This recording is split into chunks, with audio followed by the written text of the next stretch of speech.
రాష్ట్రంలో రైస్ మిల్లర్ల అక్రమాలు 600 కోట్ల రూపాయలు దాటాయి. ఒక్కో రోజే 5 మిల్లుల్లో 106 కోట్ల అవకతవకలు విజిలెన్స్ సోదాల్లో బయటపడ్డాయి. సీఎంఆర్ కింద ప్రభుత్వం ఇచ్చిన ధాన్యానికి తిరిగి బియ్యం ఇవ్వాల్సిన మిల్లర్లలో కొందరు సరుకును అమ్మేసి స్థిరాస్తి ఇతర వ్యాపారాల్లో పెట్టుబడులు పెడుతున్నట్లు తేలింది. సోదాలతో హడలిపోతున్న మిల్లర్లు ఆపాలంటూ స్థానిక నేతల ద్వారా ఉన్నతాధికారులకు ఫోన్లు చేయిస్తున్నట్లు తెలుస్తోంది.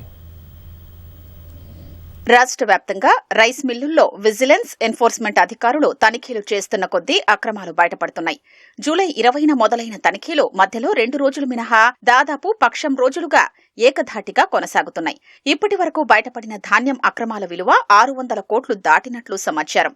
ఇందులో ఒక్క మంగళవారం రోజే 5 రైస్ మిల్లుల్లో ఏకంగా 106 కోట్ల అక్రమాన్ని గుర్తించారు. విజిలెన్స్ అధికారులు రోజుకు 5-6 జిల్లాల్లోని మిల్లులపై దృష్టి సారిస్తున్నారు. కస్టమ్ మిల్లింగ్ రైస్ కింద ప్రభుత్వం ఇచ్చిన ధాన్యానికి తిరిగి బియ్యం ఇవ్వాల్సిన మిల్లర్లలో కొందరు సరుకును అమ్మేసి స్థిరాస్తి ఇతర వ్యాపారాల్లో పెట్టుబడులు పెడుతున్నారు. ఈ అక్రమదందా చాలా ఏళ్లుగా కొనసాగుతోంది. విజిలెన్స్ తనిఖీలతో రైస్ మిల్లర్లు బెంబేలెత్తుతున్నారు. ఎమ్మెల్యేలు స్థానిక ప్రజా ప్రతినిధుల ద్వారా విజిలెన్స్ ఉన్నతాధికారులకు, ప్రభుత్వంలో ఉన్నతాధికారులకు ఫోన్లు చేయిస్తూ సోదాలు ఆపాలంటూ ఒత్తిడి తెస్తున్నట్లు తెలుస్తోంది.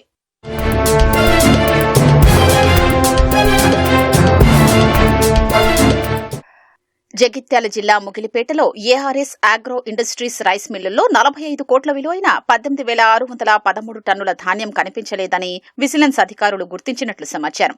సూర్యాపేటలోని శ్రీనివాస సాయి రైస్ ఇండస్ట్రీస్ లో 50 కోట్ల విలువైన సుమారు 22,000 టన్నుల ధాన్యం దారి మళ్లించినట్లు తెలిసింది. ములుగులోని అమ్మా ట్రేడర్స్ లో 3.5 కోట్ల రూపాయల విలువైన 1,561 టన్నుల ధాన్యం, నల్గొండ జిల్లా చిట్యాలలోని వైష్ణవి ఇండస్ట్రీస్ లో 4.5 కోట్ల రూపాయల విలువైన సుమారు 1,500 టన్నుల ధాన్యం, మెదక్ జిల్లా రుద్రారంలోని శ్రీరామరాజు అగ్రో ఇండస్ట్రీస్ లో 3 కోట్ల విలువైన 1,200 టన్నుల ధాన్యం దారి మళ్లినట్లు విజిలెన్స్ అధికారులు గుర్తించారు.